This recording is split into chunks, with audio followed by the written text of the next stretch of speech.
Ok, vamos a revisar entonces la última forma de calcular la concentración de una disolución en unidades físicas, que se llama, muchachos, partes por millón. A menudo, muchachos, la concentración de una disolución muy diluida, es decir, que tiene muy poquito soluto en comparación con el solvente, se expresa en partes por millón.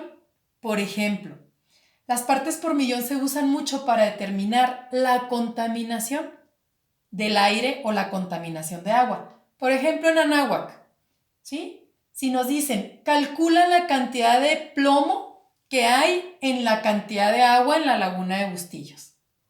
No nos vamos a poner a contarla, ni vamos a vaciar todo el agua de la laguna de Bustillos para poder saber cuánto hay del contaminante, del plomo. Entonces se toma una muestra, muchachos, y ahí se empieza a calcular la concentración de esa disolución, porque el agua de la laguna de Bustillos es toda la disolución y el plomo está en pequeñitas cantidades. Otro ejemplo, la contaminación del aire. ¿Cuántas partículas, por ejemplo, de plomo hay en el aire en Cuauhtémoc? Para empezar, ¿cómo atrapamos todo el aire para medirlo? No se puede, entonces se toman muestras pequeñas porque son cantidades muy grandes de disolución y cantidades muy pequeñas de soluto. Por eso se utiliza esta concentración llamada partes por millón. Tenemos tres fórmulas, muchachos, para determinar partes por millón. La podemos calcular dividiendo gramos de soluto entre gramos de disolución, multiplicando por 1.000.000. La podemos calcular dividiendo miligramos de soluto entre kilogramos de disolución. Y la podemos calcular dividiendo los miligramos de soluto entre litros de disolución. ¿Cuál vamos a usar? Pues dependiendo de las unidades que tengamos. Nosotros podemos utilizar cualquiera de estas tres fórmulas y no hay ningún problema. Vamos a revisar las unidades que nos dan. Vamos con el primer problema. Nos dice, el agua subterránea es el agua filtrada por las capas superficiales porosas del terreno que se deposita sobre una capa impermeable poco profunda. Se determinó que una muestra de 250 gramos de agua subterránea. Tomaron una muestra de agua subterránea de 2.5 gramos. Por lo tanto, esto es la disolución, muchachos. El agua subterránea es una disolución. Ahí ya están disueltos otro tipo de sustancias. Y se encontró que esto contenía 5.4 miligramos de zinc. Calcula las partes por millón de esta disolución. Entonces, si ustedes recuerdan, muchachos, tenemos tres fórmulas. Una que nos dice que podemos dividir gramos entre gramos.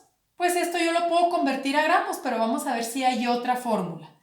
Otra fórmula me dice miligramos entre kilogramos. Aquí tengo miligramos, aquí tengo gramos, los tendría que convertir. Y la otra miligramos entre kilogramos. Entonces, forzosamente yo tengo que convertir los miligramos a gramos o los gramos a kilos. Es exactamente lo mismo. Entonces, yo decido que voy a utilizar, muchachos, la fórmula que dice partes por millón es igual a miligramos del soluto. Ustedes acuérdense, van a utilizar cualquiera de las tres, la que se acomode mejor a las unidades que ustedes tienen, entre kilogramos de disolución. ¿Por qué utilicé esta? Porque no hay una fórmula de partes por millón que me diga que dividiendo miligramos entre gramos me va a dar el resultado. Nada más hay miligramos entre kilo, gramos entre gramos y miligramos entre litro. Entonces, forzosamente, estos 2.5 gramos de la disolución, que es el agua subterránea, los convertimos a kilos. Entonces, dividimos 2.5 entre 1000 y tenemos 2.5 por 10 a la menos 3 kilogramos. Ya tengo mi unidad en kilos y ya tengo mi unidad de soluto en miligramos. Sustituimos. Partes por millón es igual a los miligramos de soluto, que es el zinc, entre los kilogramos del agua, que son 2.5 por 10 a la menos 3 kilogramos.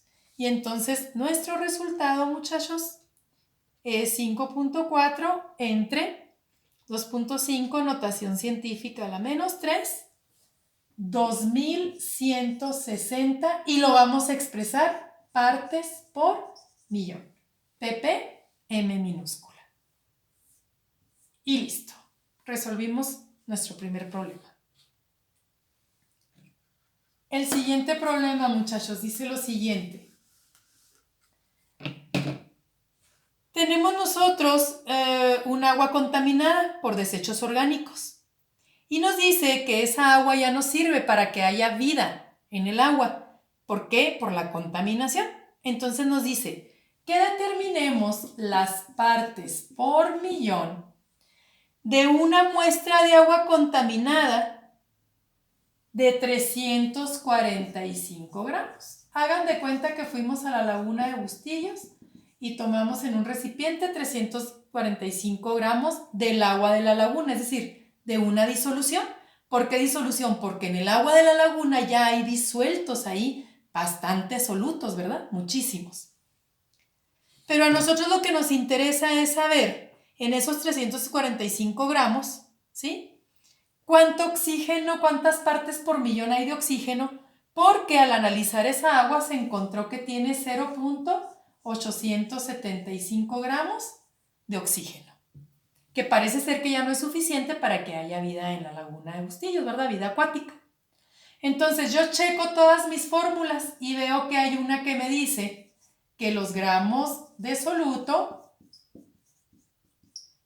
entre los gramos de disolución